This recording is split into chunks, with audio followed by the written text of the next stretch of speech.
Assalamualaikum warahmatullahi wabarakatuh. Ke Gorontalo membeli aqua. Aqua diminum setelah yoga. Halo teman-teman semua, perkenalkan kami dari kelompok 3.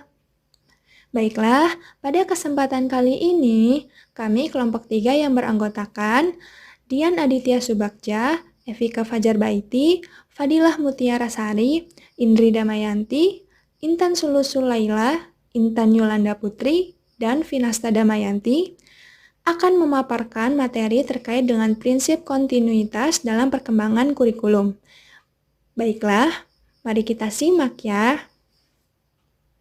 Prinsip kontinuitas. Prinsip kontinuitas yakni adanya kesinambungan dalam kurikulum, baik secara vertikal maupun secara horizontal. Pengalaman belajar yang disediakan kurikulum harus memperhatikan kesinambungan, baik yang di dalam tingkat kelas, antar jenjang pendidikan, maupun antar jenjang pendidikan dan jenis pekerjaan. Makna kontinuitas di sini adalah berhubungan, yaitu adanya nilai keterkaitan antara kurikulum dari berbagai tingkat pendidikan, sehingga tidak terjadi pengulangan atau disharmonisasi. Bahan pembelajaran yang berakibat jenuh atau membosankan, baik yang mengajarkan maupun yang belajar.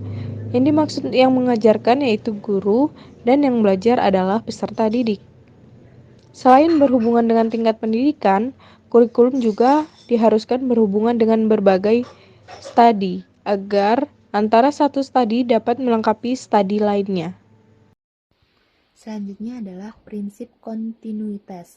Di prinsip kontinuitas ini terdapat dua, yaitu vertikal dan horizontal. Vertikal artinya bertahap atau berjenjang, dalam artian antara pendidikan yang satu dengan jenjang pendidikan yang lebih tinggi kurikulumnya dikembangkan secara berkesinambungan. Sedangkan horizontal adalah berkelanjutan, dapat diartikan pengembangan kurikulum, jenjang pendidikan, dan tingkat atau kelas yang sama tidak terputus dan merupakan pengembangan yang terpadu. Baik, selanjutnya, hal-hal yang perlu diperhatikan agar kurikulum berkesinambungan.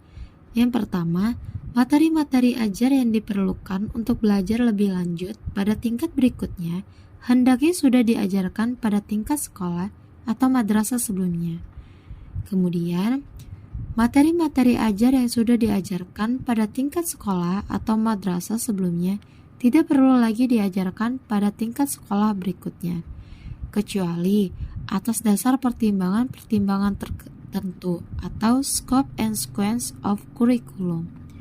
Dengan demikian, dapat dihindari adanya pengulangan materi pelajaran yang dapat mengakibatkan kejenuhan siswa atau ketidaksiapan siswa untuk memperoleh materi pelajaran di mana mereka sebelumnya tidak memperoleh materi dasar yang memadai.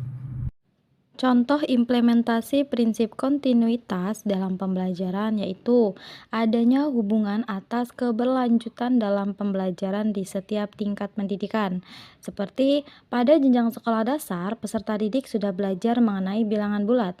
Selanjutnya, di jenjang menengah pertama, tidak hanya mengetahui macam-macam bilangan bulat, tetapi sudah ada materi yang berkaitan dengan operasi hitung bilangan bulat yang lebih kompleks.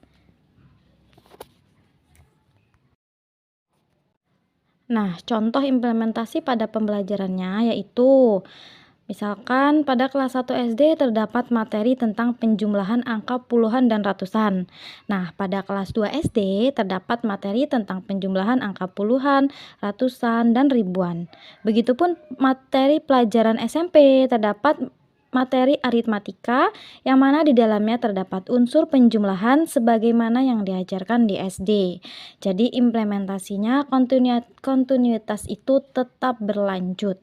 Nah, contoh lainnya, pada materi suhu, di jenjang SD akan diajarkan pengertian suhu yang sederhana, seperti panas atau dingin. Nah, di SMP-nya diajarkan jenis pengukuran suhu.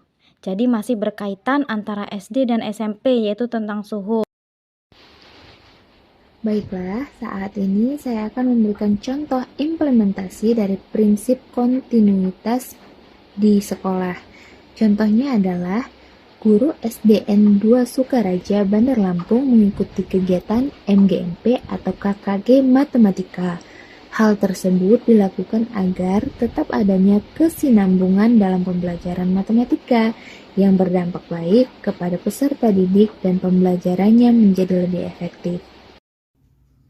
Baik, setelah kita mempelajari tentang prinsip kontinuitas dalam perancangan dan pengembangan kurikulum, maka kesimpulannya adalah perkembangan dan proses belajar anak berlangsung secara berkesinambungan, tidak terputus-putus, yang mana artinya bagian-bagian, aspek-aspek, materi, dan bahan kajian disusun secara berurutan, tidak terlepas-lepas, melainkan satu sama lain memiliki hubungan fungsional yang bermakna, sesuai dengan jenjang pendidikan, struktur dalam satuan pendidikan, dan tingkat perkembangan peserta didik.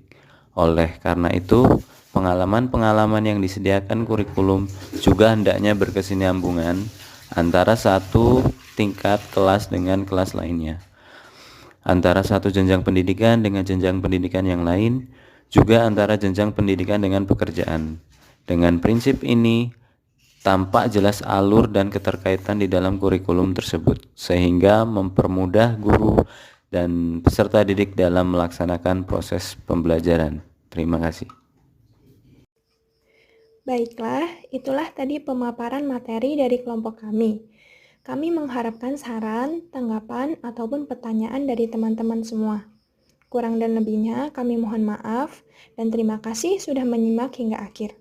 Semoga dapat bermanfaat bagi kita semua. Wassalamualaikum warahmatullahi wabarakatuh.